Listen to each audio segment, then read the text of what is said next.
Lit 21, première fois. Bon, alors Anne-Marie, on va faire exactement ce qu'on a dit. Ferme le rideau. On va fermer le rideau, puisqu'on a dit de fermer le rideau. Voilà. Hein, on s'installe tranquillement. Oh, regarde. Vous dites ce que vous avez envie de dire, vous faites ce que vous avez Bien envie de ici, faire. bien ici, bien ici, bien ici. Voilà. Comment il s'appelle ce Bisous. chat? Nounou. Nounou? Oui, C'est un nom de chat, ça? oui. Ah bon? Vous êtes en C'est forme? joli, Oui. regarde. Il est très joli. Très beaux yeux. Hein. Oui. Il manque la parole, hein. La parole, c'est vous, maintenant. Oui. Bon, vous êtes en forme? Très. J'ai bien Alors, dormi, oui. alors je suis très bien. Vous avez envie de Je répondre à une interview, quoi. C'est ce qui vous plaît le plus en ce moment. dors. Quoi? Vous avez envie de répondre à une interview. Oh oui. Oui? Pourquoi non?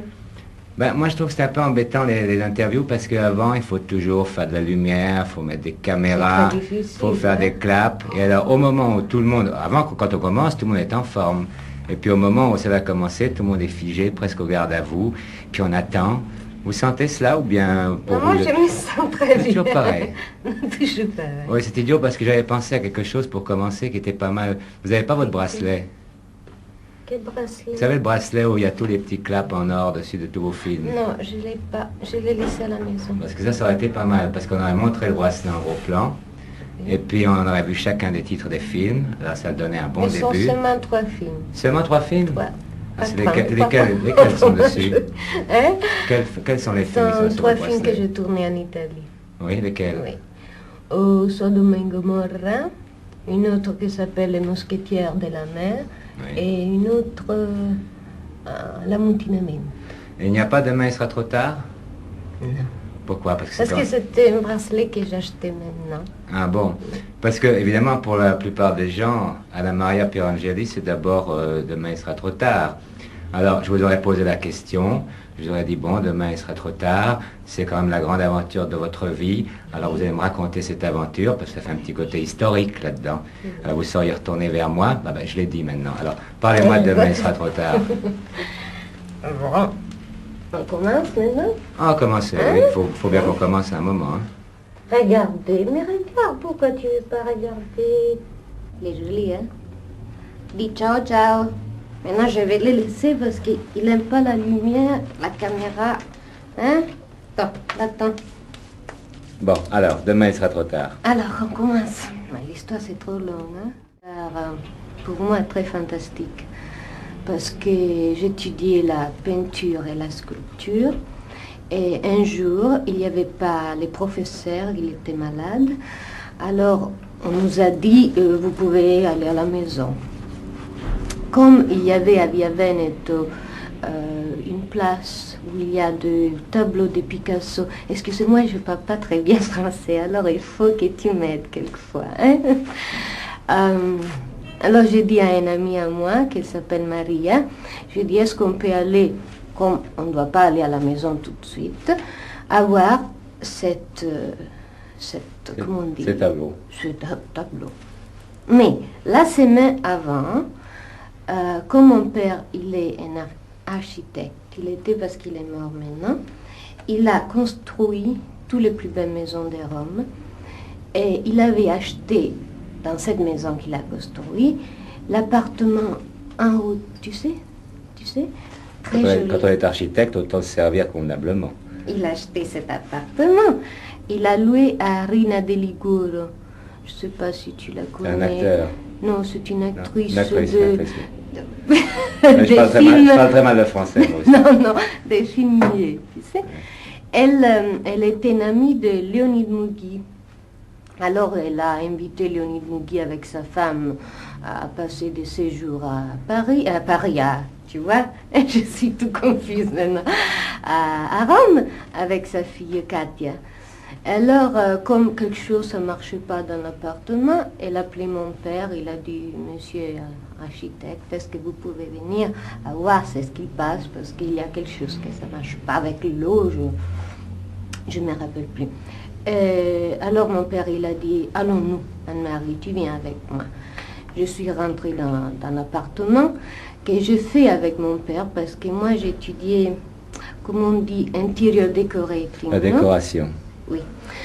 Je suis rentrée dans l'appartement, j'avais 15 ans et demi. Et j'ai vu Rina de Ligure. Tout d'un coup, la porte s'ouvre et Mugi rentre. Il me regarde, il dit, après 9 ans que je cherche une vedette pour un film que j'ai écrit avec Marcel Achard, c'est elle. Mon père, comme il était très jaloux, il ne voulait rien savoir du cinéma, il m'a pris, il a dit, bon, on va à la maison. Et c'est tout passé comme ça. Mais la semaine après, comme je t'ai dit, j'étais à Via Veneto pour aller voir les tableaux et tout ça. Et dehors, les cafés, il y avait des Sica qui buvaient son café. Et j'ai marché avec cette amie Maria à moi. Il m'a regardé, il a laissé son café, il m'a, comment on dit, suivi. Couru après? Non, pas couru après. Pas couru. Moi, je trouve que c'était mieux. Et, plein de taches de café. Oui, alors on est rentré dans cette galerie pour voir les tableaux. Et il y avait, je me rappelle toujours, il y avait une petite belle, non, qui faisait ding ding, non, quand on rentre, une cloche. On est rentré, on a regardé les tableaux, et tout d'un coup, l'ami à moi, elle m'a dit, oh mon Dieu, il y a des Sica derrière nous. Et moi, j'ai commencé à trembler parce que je ne l'ai jamais vu dans la vie. Alors, il m'a tapé comme ça sur l'épaule, il m'a dit, est-ce que je peux vous regarder?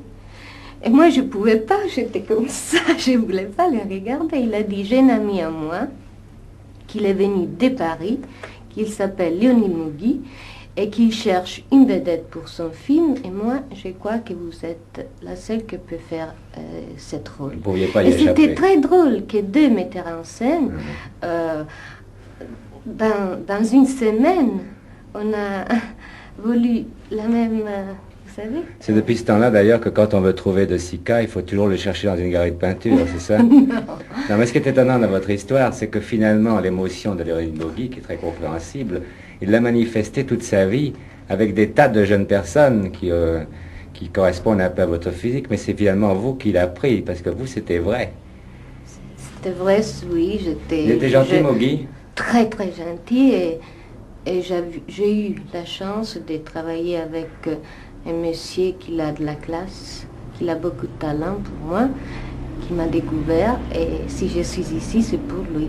Vous m'avez dit l'autre jour, quand on a bavardé ensemble, il y a 2 metteurs en scène que c'était beaucoup mieux, hein, parce qu'ici, avec toutes ces lumières... Vous m'avez dit, il y a 2 metteurs en scène que je peux appeler monsieur. Il y a Mugi, et il y a André Belle, avec qui... Ah, le troisième, c'est qui? C'est de Sica. De Sica. Et c'est une belle. Et une belle avec qui en ce moment vous faites banco à Bangkok. Oui, ça veut dire que les autres, vous ne pouvez pas les appeler monsieur. Pourquoi? C'est pas des messieurs, les autres? Non, ils sont des messieurs, oui, mais je ne sais pas, je me sens très à l'aise avec monsieur Imbel. Et j'étais très très bien avec Léonide Mugi et avec De Sica. Une de vos phrases favorites, c'est « Je suis comme je suis ». Comment est-on quand on est comme vous êtes? C'est très joli ça. C'est très difficile à répondre. Je sais pas, je suis comme je suis toujours comme ça, je suis heureuse. Je suis une fille qui ne se pose pas de problèmes, jamais, parce que la vie est déjà trop courte. Alors il faut vivre de moment à moment. Il ne faut pas penser à demain. Vous faites tout ce que vous voulez dans la vie? Tout ce que je veux. Comme quoi? Une fille tellement spontanée, vous avez envie de vous promener dans la campagne. Ah oui, je me promène. Vous promenez dans la campagne? Oui, si je vais courir, je cours. Vous courez? Oui. Par exemple, maintenant, pour Ma mère ne veut pas, mais je cours en tout cas. Maintenant, elle dit, oh, il ne faut pas, tu es une femme, tu es mariée, il faut marcher comme... Moi, je ne peux pas. Et j'aime les fleurs, j'aime la musique, j'aime tout ce que c'est joli en tout cas. Je n'ai pas de souci. Vous m'avez dit quelque chose qui est très joli aussi. Vous m'avez dit, je suis honnête, le bon Dieu est toujours pour moi, et je vous cite, j'ai souffert mais je suis là. Ça veut dire quoi? Comment est-ce que vous savez que le bon Dieu est toujours pour vous? Parce qu'il faut souffrir pour savoir et pour être comme je suis maintenant. Parce que maintenant, si quelqu'un me donne une fleur, pour moi ça veut dire beaucoup. Avant, quand j'étais trop jeune, et j'avais souffert, je me suis renfermée comme une... Vous savez, c'est ce qu'on a mangé l'autre soir. Une huître. Une huître. J'étais tout comme ça. Et je voulais voir personne. J'étais très déçue de la vie. Mais Pourquoi vous étiez déçu de la vie? Parce que quelqu'un m'a fait beaucoup du mal. Et comme moi, je ne fais pas du mal à personne, parce qu'on est ici, je crois, dans ce monde, pour aider les gens, pas pour les tuer. Non. Oui. Et alors maintenant, quand... Et maintenant, je suis très heureuse que j'ai eu ce moment, que c'était pas joli ou gentil, parce que tout ce que j'ai autour de moi, lo riconosco di più, è più importante, ça veut dire quelque chose. Oui. Autrement dit, autrefois, quand vous ouvriez une huître, il y avait une perle dedans, et maintenant, quand vous l'ouvrez, il y a une fleur. Non, j'aimerais bien la perle. Et les fleurs aussi, c'est joli, tous les deux. La danse a l'air de tenir une très grande place dans votre vie. Vous en parlez beaucoup. Pourquoi? Oh. Ah, ça c'est un capitolo triste. Un chapitre triste. Oui, parce que j'ai eu un accident dans l'avion. J'étais en train d'aller de Los Angeles à Palm Springs. J'étais sur des avions pour 42 heures et rien m'a jamais arrivé. Et cette fois-là, pour 45 minutes, parce que c'est très à côté de Los Angeles, l'avion est tombé. Alors j'étais dans un hôpital pour 1 an et demi, sans pouvoir bouger. Et j'ai coupé mon bassin comment on dit, cette fois. Et ma tête, c'était tout ouvert. Et c'est pour ça que j'ai ça dans l'œil. Mon œil était... Je ne pouvais pas voir. On devait appeler 3 médecins de l'Allemagne pour me soigner l'œil. Mais les jambes, ça ne bougeait pas, tous les deux. Je ne pouvais pas bouger les jambes, je ne pouvais pas plus marcher. Alors quand, après un an et demi, on m'a reporté à Los Angeles parce qu'on ne pouvait pas me bouger du tout, je suis allée voir Lichine. Je ne sais pas si tu les connais, c'est un grand danseuse, il a découvert Leslie Caron, Sid Charisse, des gens comme ça. Alors je suis allée avec ma chaise, parce que j'étais dans une chaise avec les rotelles. Des roues.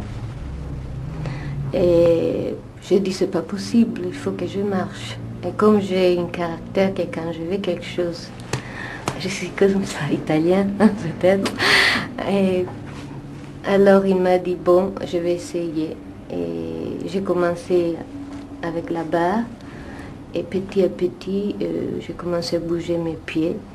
Et après 1 an, j'ai travaillé 8 heures tous les jours, transpiré comme une folle. Et je voulais faire voir à ma mère que je pouvais, parce que ma mère, elle était tellement déçue de tout ça. Un jour, elle est rentrée chez Lichine et j'ai dit, maman, je marche. Et j'ai laissé tomber mes crutches, mes béquilles, et j'ai marché. Alors, je dois tout à Lichine pour ça. Vous m'avez dit que votre vie, c'était toujours une montagne qu'il vous fallait escalader pour aller voir ce qu'il y avait de l'autre côté. Qu'est-ce que vous préférez, escalader la montagne ou regarder ce qu'il y a de l'autre côté? Regarder c'est ce qu'il y a de l'autre côté parce que c'est beaucoup plus joli. Parce que vous savez, pour escalader la montagne, j'ai tombé beaucoup de fois, je me suis fait très mal aux genoux, partout, mes mains, non? C'est la vie. Et j'essayais beaucoup de fois d'aller là-haut, mais personne m'a aidé. Alors, dans la vie, il faut toujours que quelqu'un me donne une main pour dire « allô ». Et j'avais personne. Maintenant, la seule personne qui m'a aidé, c'est mon mari. Il m'a dit « viens, je vais te faire voir que dans l'autre côté, c'est tout joli ». C'était vrai.